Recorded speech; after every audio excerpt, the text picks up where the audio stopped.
Hi everyone, welcome to the next episode of our podcast Talk with Startups, and today we're here with Maxim.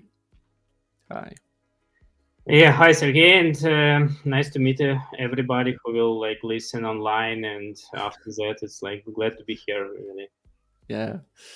Thanks for joining me today. Actually, Maxim, you are the first person who outreached me personally. Not I'm wrote to you, but you said I want to go to talk.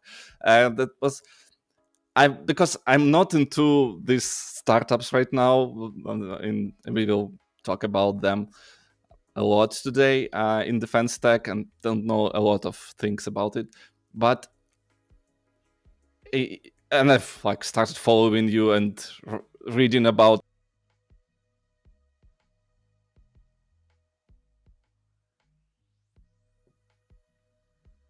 your startup. What are you doing? What are you up to? I'm still here, and yeah. And I've learned from your LinkedIn that you're product manager and all this stuff. So I will ask you questions first about your startup right now and how you went from being a volunteer. I don't know, is it part of any other organization where or not? We'll talk about this. And your personal story, how you became an entrepreneur, because it's always for me interesting how you became from product manager to entrepreneur. And as always, today we will talk about it more than before about full-scale war and how we are living through this. But we always have QR code for everybody who is listening, who are watching. Please donate to our army. We need them. They need us. And we are doing, everybody doing their own of things we can do to help them. So, Maxim, first, I don't know, Max, not Max, maybe not. so friends yet. Yeah, the first question will be: tell about Mantis, how it became a thing. Yeah, it's really interesting story, I think, and I never expected that something like that will happen in my life. So, how it started, basically, right? It started just in months after full invasion war, right? And maybe everybody in Ukraine remembers this time, when you are first it's a shock, after that it's like a frustration, and after that you understand that okay, you need to do something. Yeah, you need to help, you need to be involved, but how? You're IT guy, something like that. And it was some kind of emotional decision to help a government. And I started to think, okay, how can I help? I did data platforms, like product management, analysis of information, data analysis all my life. Okay, it's full invasion war, how I can help? And after that I recognize it's not only a kinetic war, it's also informational war, because you remember from the very beginning of full invasion war, a lot of deep fakes, a lot of propaganda, we will take Kiev for 3 days, and such kind of stuff. And I decided, okay, that's where I can help, right? And we collected a brilliant team of ML specialists, of product management, of QAs, and so on.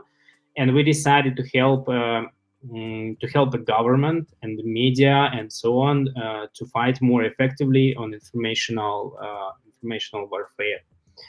And from the beginning, we started to work with the national security of Ukraine to helping them to create a report, to detect narratives, and so on. So it's absolutely started as how I'd say organically, right? It's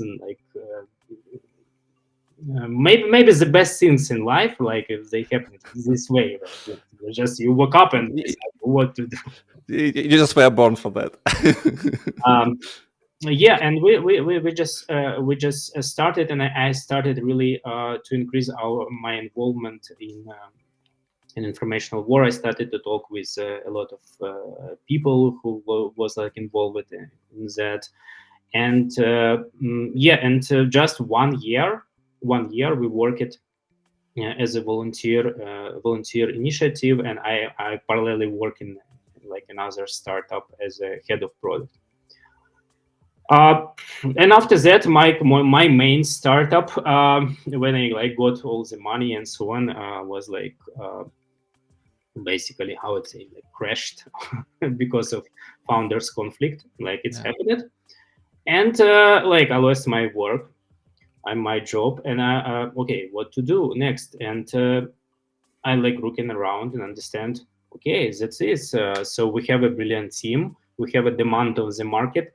We have a demand from government, and we have a situation in the world which makes such kind of problematic more serious and serious. Yeah. And that's some kind of combination of things that's like impact me to start a startup, to start a transformation from the volunteer initiative to the startup. So before you had your like day-to-day work, and Mantis was like consulting more than a product. You were like watching around but not doing product things. It's always, especially in B2B sector, it's always a very big question what is really product, right? Because Yeah. you remember, for example, like situation with Teranas, like Oh yeah. like Unfortunately, everyone knows. so in this case, yes, like it's also interesting question, like because in B2C you can just create a like mobile app in a few days, publish, and you are ready with the product, but not in B2G and B2B. Yeah. You should start with something, and in this case. I cannot say that it was like a fully consulting because we created some part of it's more like a data services, right? Because we formulated like automatically these reports on Russian infospace, we published them, we improved them, and so on. So it was like some kind of data service and data services. But yeah, we cannot name it as a platform, such kind of things. It's more like a data service, but I can name it as a product, basically. Yeah. You can sell it, so it's a product. Yeah. Not a platform. Okay, so you've had like reports daily, weekly, whatever reports for customers, let's say this, and then you started to think about, okay, now I need to do what you thought you need to change to make it a platform. Yeah, like main questions that I faced initially, it's really interesting to discuss like how basically to transform from volunteer initiative to the product, because what's the main problem that mm, like the term of for volunteer project is limited. From my perspective, it's like it's maximum like 1 year maximum, right? After that, there is a frustration in the team and so on and so on, because you need like.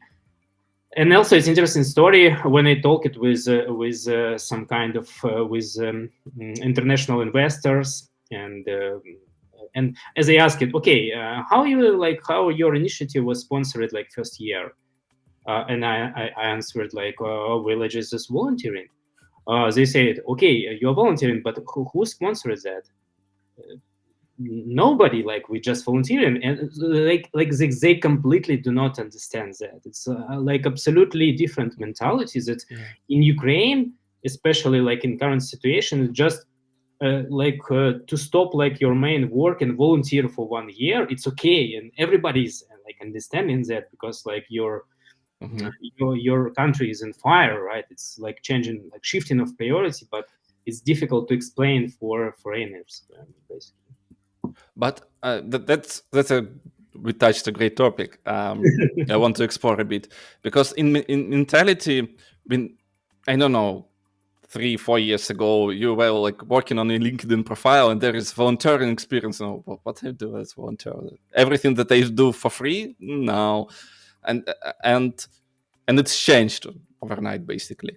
But for people that I'm talking with from United States, other countries, they like volunteering, church volunteering. They're doing a lot of things. Like they were born with, they're not working only working. They spend like some time doing volunteering work. Not the whole time. No. And yeah, and we switched from zero 200 overnight. And yeah, they were not understanding us 3 years ago. It's really difficult to explain. Yeah. It's really difficult to explain. And after that, it was like pretty complex problem, right? How to transform, but with a freezing of mission, right? Because okay, we can say, okay, it's a good informational war, but we will do like social casino on blockchain and so on, and we will earn money. But it's not a story, right? Because we like born with a clear mission to help organizations and government be more effective in informational war with the help of modern technologies, with the help of AI, with the help of LLM, with the help of other like big data processing and so on, right? And that is frozen, right? We cannot change it. But with this mission, we need to transform like from this like volunteer based initiative to the startup, and that's what we like started to do. Yeah. And you like you were not alone. You have a team, but basically, and then you went into Brave One. It's the accelerator initiative. It's some kind of community. I don't know how it's properly called. How they've helped you?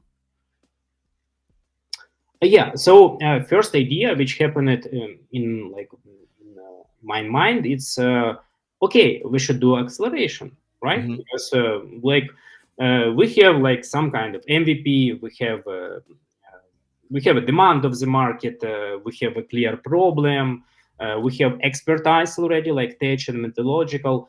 Now we need to do the transformation. Like, what can help us? Okay, we need to go to acceleration, and that we started to looking for some acceleration on Ukraine market, right? And like continuously like startup Genesis Academy has been started, and I am really fan of Genesis. I'm really like how they are doing things. They are really doers. I'm really like doers, and I said, okay, we will do like everything to get in this acceleration program, and it was absolutely right decision, because Genesis Startup Academy like helped to us from the different perspective, how to build initial business model, how to prepare like a company for fundraising, because for example, I don't know, like for example for your experience, but I'm like I work at like I started as a product manager, after that like senior product manager, head of product, and so on. And the thing that if you take in accordance such kind of track, like career track, what is missing is fundraising, right? If you, for example, from head of product, you are jumping to like CEO of company, and you want to fundraising. And like in this case, Genesis Startup Academy really helped to us a lot of in terms of like preparing a pitch, understanding how to talk with investors, and so on. And as a result of that, we like pitched for the 50 best venture funds from the whole Europe. And after that, I think it was August of this year, Brave One has been started, and like definitely we applied to Brave One. And for Brave One, it's maybe a little bit different story comparing with Genesis Startup Academy, because Genesis Startup Academy is some kind of intensive program which has like a start and finish, right? But Brave One, it's just building a community of DefenseTech startup, and after that, they are growing infrastructure and helping them. For example, we participated together in AT Arena, right? They helped us with the contact with investors. We received like a grant from Brave One. We can ask for some media presence help and so on. So they are doing like a really amazing job in building like a defense tech accelerators community and help them, because, and especially with communication with the government, with the armed force, because it's a really difficult challenge to build some kind of cooperation, for example, in government. But now a lot of things are speed up, right? Because we do not have a time for this bureaucratic process. If a country is in war, we need to speed up all these things, and we need to create some kind of fast track initiatives for the defense startups, to the government, to the army forces, and that is like a job accelerators like Brave One. So basically, they are bridge between startups and decision makers inside the government. Especially, but not only that. Also, it's like a Yeah. help with media, with investors, and so on and so on. Yeah, but like the specialty, like everyone has their own specialty, and in this case, I know B2G is like the most complicated market of them all. Sometimes I don't know, but I can name you like one number. Like if you like living in United States, yeah, and you're resident of United States, the pass, like minimum pass to government contract is 7 years. yeah, 7 years. It's like a minimum pass. yeah. But they, yeah, and the Brave One could speed up this process Yeah, because a lot. Yeah, we do not have a 6 years, you know. yeah, we don't. But we're not United States in the other case because there is a lot of regulation in Ukraine. There are less, but in Ukraine more relationship matters. But we are building them right now. And when I don't know, it was like this February when I started at the 1991 accelerator. There were like started to appear defense tech startups, and in the second batch there were several of them, I think. And there is like, but they were in a different category, like not all between all other types of startups you can imagine, but there is like special track for defense tech startups. But the main interest to me is you're not building products specifically for one government. You're building product right now for any, let's say, organization that could be like, you first need to do KYC, but at the end, it's not Ukraine specific product. I don't know, Poland could buy it or any other EU country. Yeah, for us it's very good because we are not concentrated on government. If we say, for example, about some kind of global corporation, they have the same problem, because like country and global corporations, like it's pretty the same. It can be like different in terms of the interest, in terms of priorities and so on, but they also like they have a global presence, and they work on strategic level of communication. In this case, remember like situation with the 5G, right? It's also informational impact, which like have in a result destruction of environment for equipment for like millions of dollars. In this case, the good thing for our product is that it can be useful for armed forces, it can be used for national security, and can be used for global corporation, it can be used for media. In this case, in terms of scalability, we like do not have any limitation here. Yeah, that's huge, because if I've seen like pitch decks of defense tech startups, they're mostly focused on one country because they're solving the one problem we have. But you can go anywhere, because in infospace, corporations are mostly the same as governments. They need to work on their image. Yeah. And their And like the presence. interesting things that we talked with some like we have one, like on the beginning we have one like fear of, I would say, that okay, well, what's happened if full invasion war will finish, and we talked with one European like big corporation, and they said interesting things. They said we are afraid that war will finish it, because after that all these informational attacks will be pointed to Europe and to the big corporations, and we are not ready for that, right? Yeah. So now they understand, okay, all the attention of these Russian groups and Mm-hmm. Russian propaganda is in Ukraine, but what's happened after full invasion will be finished. It will be like the focus will be on Europe, because everybody understands that after Ukraine, everything will go to Europe, and they need to start some preparation now for that. So on the one hand, that's, as a business, you need to think about all the risks whenever they are like acceptable for you as a person. It's, I don't know. That's reality of yours, unfortunately. But you need to, yeah. On the other hand, that's a huge opportunity for you as a business, because,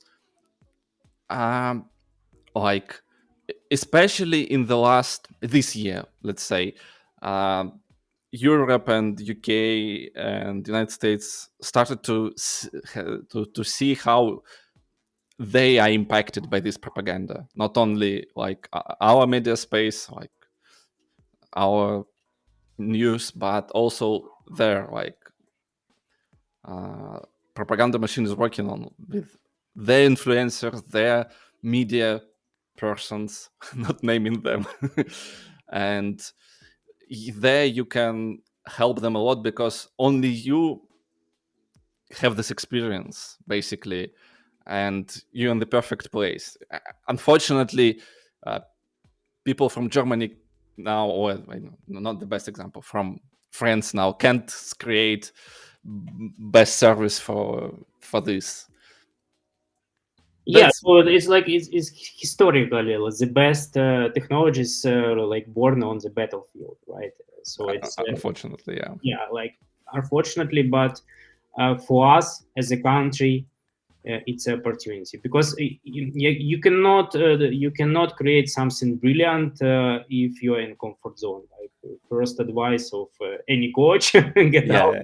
Get out of the comfort zone. Yeah, We now not in the comfort zone. So in this case, yeah, it's a challenge, but from another perspective, it's a big opportunity for Ukrainian IT community to create some like revolutionary technology in multi-edge, in dual use, and after that, like spread that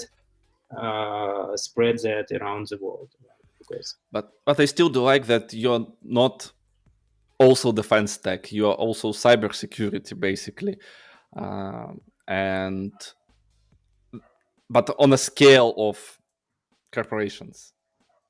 Not, I don't know, there are dozens of thousands, I think, startups that are monitoring all the Twitters, Facebooks, and our posts and mentions and all of this. But you like can predict something because you're not only watching them, but you can analyze what's going on. yeah, so I think there are some kind of trends which combines like this previous year. First of all, you see how informational field became like crazy intensive, right? So in some kind of situation, remember like Prigozhin March, for example, to the Moscow, right? Like situation changed really like every minute. Like you're checking this telegram and you're like, okay, what's next, right? And this happened like with a lot of people like on daily basis. Now this situation in Israel and Palestine, it's also like situation changed really every minute. The second trend, it's impact of generative AI. Like everybody can generate a deep fake, a video, text, everything in like 3 minutes, right? And spread. And how you can detect, is it true? So is it fake? Also like LLM models, right? It's absolutely different paradigm of analysis of text and so on. From one perspective, it can be used for generation of disinformation, but from another perspective, it can be used for fighting with disinformation. Yeah, I have read interview with not your co-founder, I think, that only AI can fight AI. Yeah, That is current situation. Yeah. yeah. You understand this. I think most of us will are not understanding this.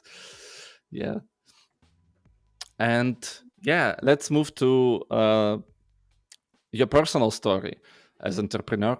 Um, and you were the product manager and working. I know you have a huge career before starting a startup. Yeah, it's really interesting because for me it took a lot of years to came to this point when I ready to start a startup because I started my career in B2B sector on the big corporations like Deutsche Bank and so on.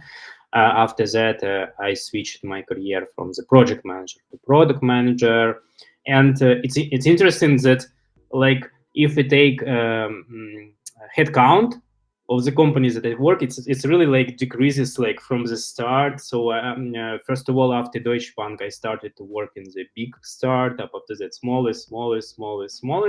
And for example, my last startup before Mantis, it was 10 people or something like that. So in this case, my personal career path is from the great organization like Deutsche Bank with 1,000 of employees to my startup and everything in the middle.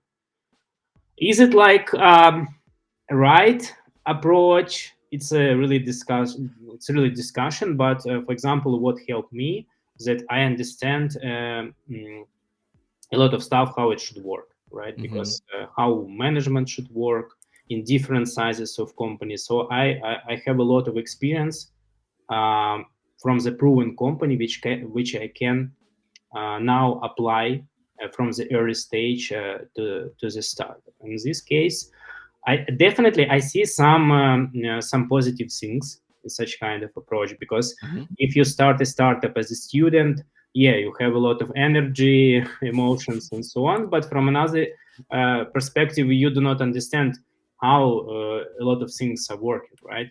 Yeah. In this case, it's always pros and cons. From my personal story, it's happened like that. So it was a long way.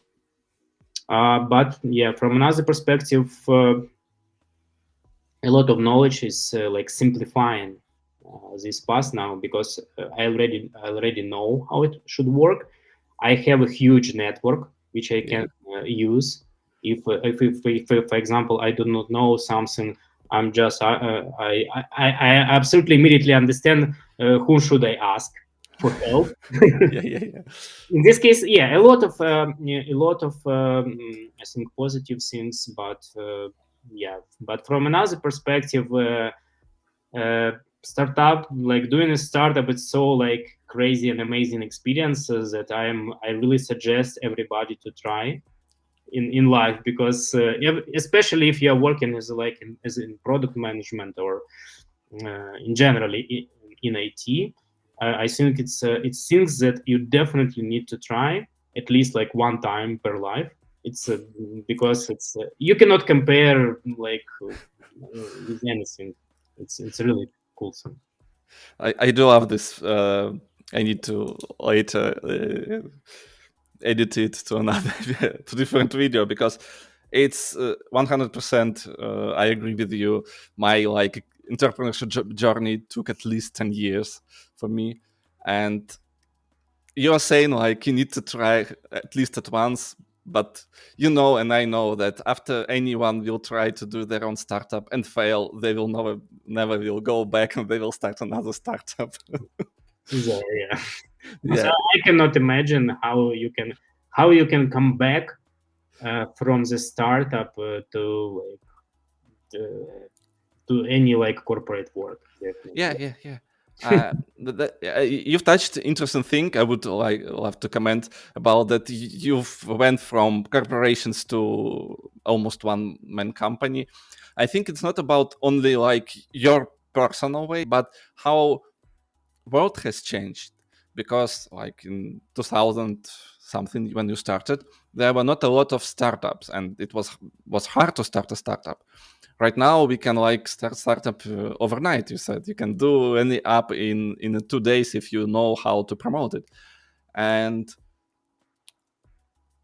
all this lean startup culture, all of this became a thing because we were from corporations that were ruling the world. They still are, but they are not in this, as we're talking about, information space anymore. All the media like TechCrunch and others more talking about startups than corporations. No one is interested in, like, I don't know, ExxonMobil. Who is interested in ExxonMobil or Deutsche Telekom? I don't know.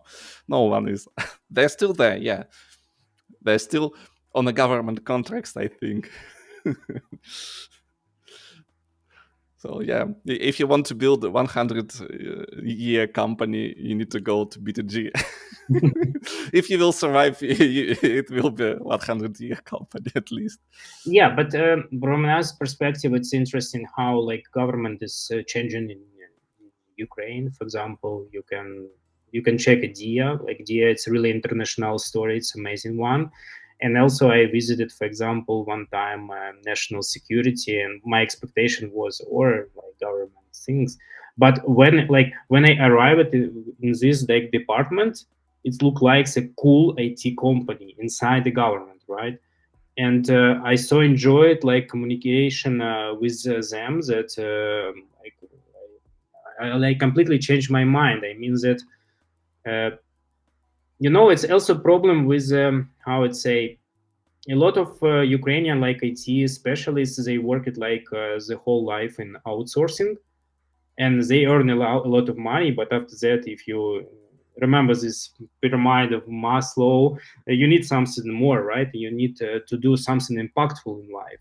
In this case, but in outsourcing, you cannot do that. But in government, you can. And in this case, um, my expectation that with this full invasion war, will have a dramatical shift in government. And now a lot of specialists like proud they Yeah. work for government and they do some impactful things. Okay, they can earn like not a 5,000 but a little bit less, right? But from another perspective, life, it's not only about money, it's also to do some impactful. Yeah. That's a great idea that people are coming from outsource mostly to government, because it's in some cases more like outsource than a product, because they need to build something sustainable and hire teams to do something they need to do. So they're requesting some. And D and all other services are the great examples how it could be applied right now. I know there are like friend of my Alexander Kasavan, who is founder of MacPo, is like not loving right now some of parts of our government, but we need to improve. Not we can't improve everywhere at once. And now all improvement is where you're working, just because we need to win. Wow. And so basically, Mantis is your first startup, or you had been co-founded before? Yeah, I can tell it's really interesting story about my, maybe I can say that it's my second startup. Okay. So we did some startup in 2017. I think it was a really interesting story in terms of differentiation between Ukrainian market and US market, right? Because what we did, our idea was to collect all data related to weather and ecology, like about like temperature, like index of pollution, and so on. And after that, present it in the beautiful in the beautiful application. Yeah. And our team was so romantic in this case, and we like did our romantic pitch that we will save a world. We will collect all the like data related to ecology. We present that in application, And it was enough for Ukrainian market this time because we won a lot of competitions and so on, and we won to trip to New York for some investment forum. And we were like so excited. Okay, we will go to New York. Now we will close our round and so on.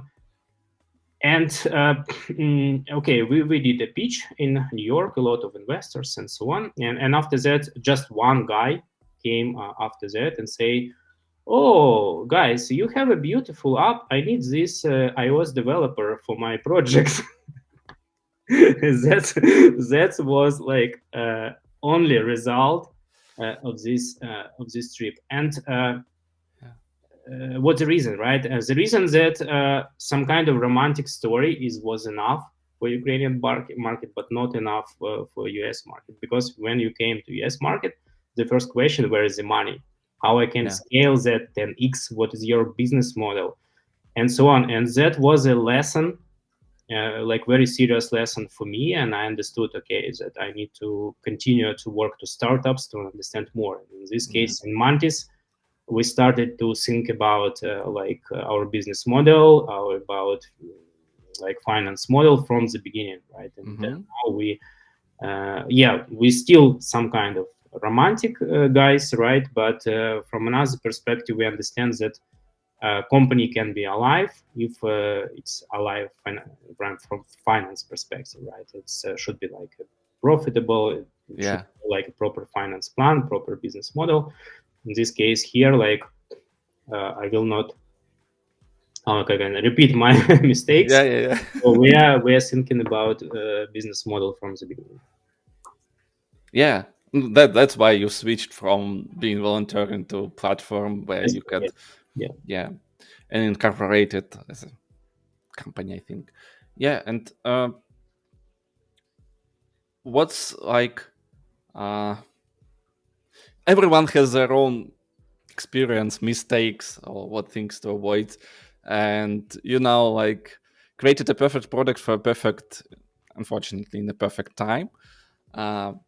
But market demands it, and you're here, and your experience in data science or data collection interpretation is so important right now, I think.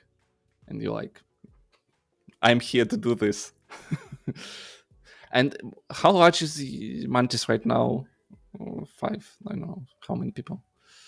So we have 3 founders, which work like a full-time starting this year, and also in team we have about 11 people. Wow. But not all the team is working full-time at the moment.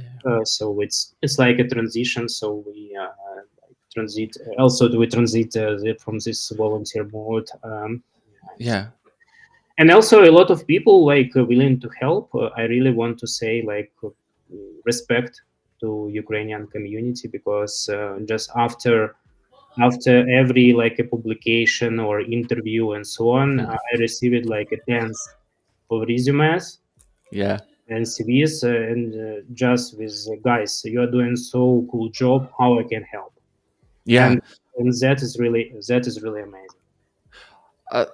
From the one side, it's amazing, everyone wants to help, but from the other side, I have seen this in Kola. People are not volunteering. You said Maxim is a year, and people can't work on this for a long period of time. And if you're building a business, it's hard to you to avoid all the risks.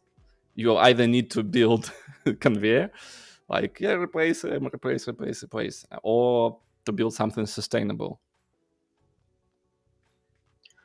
That's what we are doing. I think it's a different things, because from one perspective we are transferring to the company, but from another perspective, like to be some kind of a hub of such kind of initiative. What kind of problem we have now is this full information war, especially in IT technologies. It's a decentralization, right? Comparing with Russia, we are absolutely like better motivated comparing with Russia, but we are like a super decentralized. It means that, for example, if we take informational war, I just understood that like tens of teams did absolutely the same stuff, and they are not communicated between each other. Yeah. And I think it's a really problem, because what's the reason? If there is a team, they are doing these things. What's the reason to do absolutely the same thing but in another room? Only reason for that lacking of communication. That's why Yeah. like such kind of initiatives like Brave One is hugely important, because we can start to talk. We can start to talk about partnership, because there is a drone team. We can do like a bomb assessment or something like Yeah. that. That is like a way for partnership, for cooperation. In this case, we also want to be a hub for such kind of initiatives, and we are ready to help some like young teams which involved in informational work, help with our resources, with our mentorship, and so on and so on. They can join us or they can work separately. It doesn't matter, but we can provide to them some advices, because we understand the whole landscape in Ukraine, what to do, what, and we can connect them with the people and so on. So in this case, if you are doing something around this topic, Yeah. please connect me, and it's definitely interesting to talk and like exchange expertise. That's too a great for me a great new experience, because competition is always like you need to beat competition, and when you're competing like a volunteer, you're not competing. You need to think about how we could cooperate to make not 2 times more but 3 times more. And that's for example, about a year when we talked about how to improve like for Cola Fund, we not wanting to compete with other funds, because result is the same. We help in army, but we need to find new ways and new ideas and how to help each other. And that's where, like, for you, the huge volunteering outcomes could be before you've transitioned to business, because yeah, there are dozens of teams who are doing the same in some ways, and you could be align everybody around you or around. And like from my perspective, the whole IT community should be interested that from this like hard times that we are living now, like some global initiatives will be started, right? Some kind of global companies will be started. I think like everybody interested, because it's additional promotion of Ukraine like abroad. It's also additional possibility to work to solve interesting tasks. Because Yeah. I just opened a job site previous year, like 80% is like position about social casino and so on. It's like I don't want such kind of IT market in Ukraine, because we can solve really like interesting task like in informational war or mid-edge or drones and so on. I don't think we should work for social casino. Especially with this outsourcing mind of many people, not all, but that's especially right now, because outsource community, like the main point of them, like our conversion rate decreased and we need more leads or more closed deals. But basically they need to start, I think, about making their own products, because for me, I've like this year understood that my personal goal in some way is that in some years, like 5 years, any people you will pitch in New York or San Francisco will not think that Ukraine is a country of great developers. It's Exactly. a country of a great entrepreneurs. And because basically all the developers are entrepreneurs, they have everything to do this. Just make it happen. Don't sell your time, sell your product. Yeah, exactly. So nothing to add. Yeah, but now I need to cut myself. uh, yeah, but that's.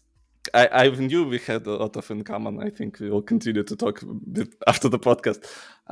Yeah, and go back to our script.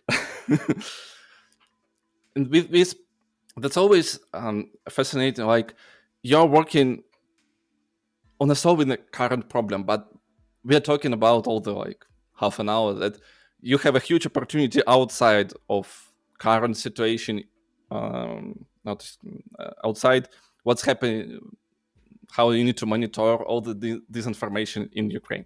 You can monitor everything for corporations, for governments, or large entities. I don't know, maybe huge communities, and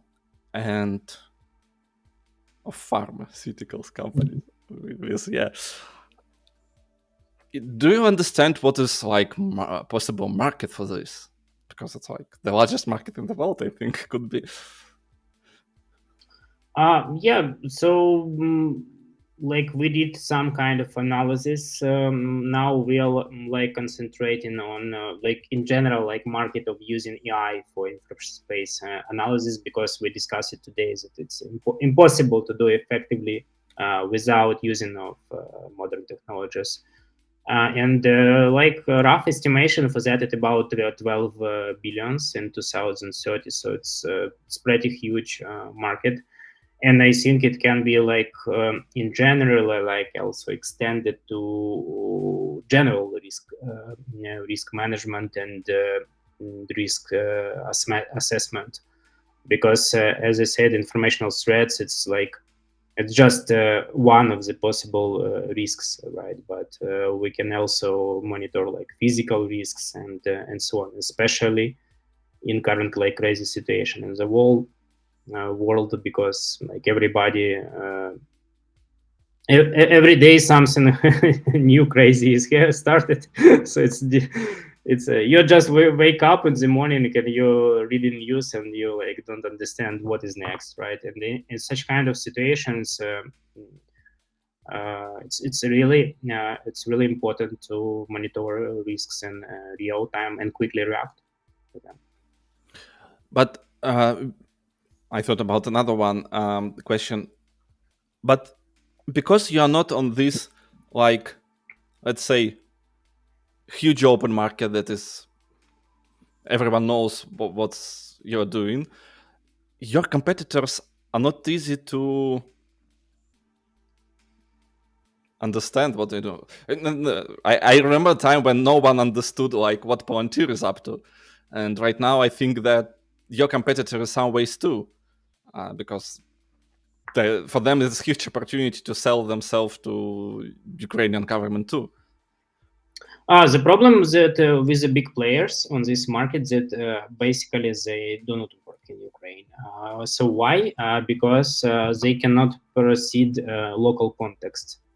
Mm-hmm. For example, like we have a text and we have a Zaluzhny in text. So Yeah. Zaluzhny, is it name of the village or it's name of like head of our army force? So it's so with some simple technology you cannot detect and so on. You should solve some complex context tasks, and you should do that with some local context. And imagine if there is some message in Surgic. Yeah. Oh yeah. No one will. I've tried several meeting transcribers, and no one, like a lot of people like me switched to speak Ukrainian, but we are not perfect at it, and we are speaking like something Surzhyk like, and they are not understanding at all these algorithms. Yeah, so in this case, I know the like real situation when our government like, tried such kind of services like Yeah. global players, but they basically do not work. And that's this opportunity like for us, because we are staying here. We understand the local context and we understand how to train model to understand this local context. Yeah, that's your uncompetitive advantage basically, because when you go to any other language that's not English, and basically most of them are not English, you can, because you have this knowledge, it's not new learning for you. You just need to remodel it or to do something. And while people who developed everything around English, they need to adopt, They need to think about, oh, these languages are so complicated, they're so different. Then okay, yeah, now I get it. Wow. And that was hard for me to think about this question, but I will ask, and you can say it's a top secret. It's okay. But what's your right now, like a story you could tell that you're proud of with the Mantis? It's in general, it's I think it's a lot of stories. But if general, if we can like summarize it, the first stories that I'm really proud that we build like this initial bridge between the government and IT community, right? Yeah. Because, for example, in September we participated in the specific conference with participation of national security and so on, and Yeah. we just talk it absolutely openly.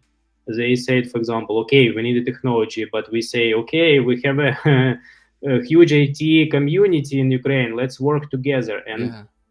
And in this moment, I was really proud because it's maybe like a first time which like government and IT community like met and speak very openly between each other, right? Wow. And like my hope is that it's just a beginning, right? And because a lot like we will involve right more and more and more IT people in Ukraine just in building this like we can name it as a resilience for the country that, for example, tomorrow we can be sure that such situation with full invasion war will be not happen again. And I can confirm that IT community of Ukraine can do a lot of stuff Yeah. here. And we as a Mantis, we want to continue this building this bridge between IT community and the government to improve like our resilience. Yeah. Wow. That's huge. Yeah. And asking the last question in my script, what's your biggest obstacle right now? What's like limiting you, all your possibilities? Um,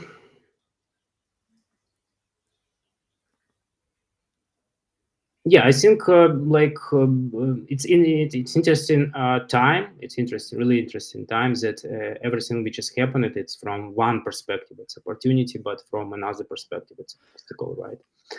And for example, if we take like current situation with the full invasion from one perspective, right? We have a lot of initiatives, a lot of help, a lot of fast track. For example, as product manager, you can understand me that how complicated is to get your audience for the like customer interviews.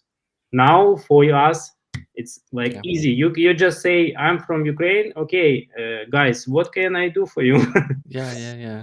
So from one side, but from another side, still a lot of, for example, investors and big like funds assuming Ukraine is a very like risky area Mm-hmm. for doing business, for investments, and so on. And what should we do here? We just should like show successful cases. Yeah. Example, what that is GIA, that is like another like Yeah. project, that is Grammarly, and so on and so on. Uh, we need to prove like international audience that like investment in Ukraine it's safe because they are investing now in the future like of the world, in the resilience of the world, because like just come back from which we started, like revolutionary technology can be built in battlefield, right? In this Yeah. case, just a question of promotion of that abroad of Ukraine. Yeah. Next time we need to talk with PR Army, Max and Yulia. Yeah. Wow. We have two actually comments. I don't know, can you see them? But one of them is from Max Tkachuk about Max is Max. Yeah, that's my. And the second one is from Dmitry Kokoriev. I think it's pronounced in English, right? Please, hi Maxim, please tell where to look for teammates. Yeah, I don't fully understand question. Yeah. Is it like question how to find the teammates or how we looking for teammates? I can answer for the Yeah. both questions. Yeah. Where you found your teammates? Yes, first of all, about Mantis, as I said, our story is pretty organic. It's happened like Yeah. one, and we already had a team. And now, as I said, after every interview or publication, I have hundreds, not hundreds, okay, tens of CVs with a willingness to help, and definitely in current situation, it's very easy to find talents and so on. In terms of if Dmitro is asking just how to the look for his startup, for teammates and so on, so I propose basically to be involved in community as much as possible, because now we have a lot of like meetups, a lot of trainings, a lot of initiatives from Ukrainian companies, from abroad, and so on. Like just do participate in that, and you always can find some active interpreters here, connect with them in messengers, and like start to do something brilliant. Metro is looking for CTO for almost half a year, I think, something like that. So yeah, I do understand that sometimes it's a huge question, especially for startups when you have not a lot of money and you can spare a lot of equity and you need to sell like your vision to your potential. So basically, I heard like one very good sentence that like founder of the startup should like know how to do like two things: to hire and to sell, right? Which is the same thing basically. Which is basically the same. So in this case, yeah. So you should start.